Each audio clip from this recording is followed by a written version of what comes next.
இன்றைக்கி டே 3ல் vitamin C and iron இதை இன்னும் கொஞ்சம் கோ த்ரூ பண்ணலாம்.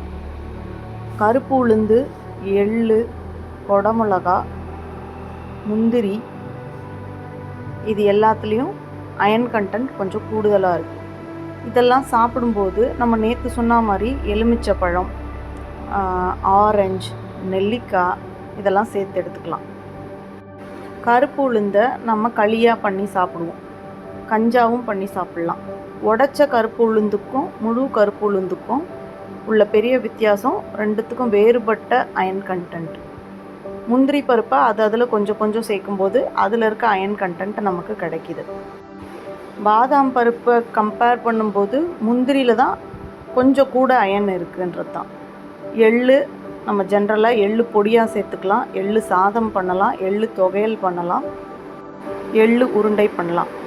கேப்சிகம் நம்ம நார்த் இந்தியன் டிஷ்ஷில் நிறைய சாப்பிட்றோம், அது இல்லாமல் டோஸ்ட்டு பண்ணியும் சாப்பிட்லாம். குடமிளகாவை சாண்ட்விச்சில் யூஸ் பண்ணிப்போம், சட்னியாக அரைக்கலாம், சாம்பாரில் போடுவோம். குடமிளகா தொக்கு பண்ணலாம், குடமிளகா சாதம் பண்ணலாம். முந்திரியை நம்ம கிரேவிஸில் அரைச்சி திக்னஸ்க்காகவும் யூஸ் பண்ணிக்கலாம். கொஞ்சம் கொஞ்சம் எள்ளு உருண்டை பண்ணலாம், எள்ளை கிரேவிஸ்லேயும் சேர்க்கலாம். தேங்க்யூ.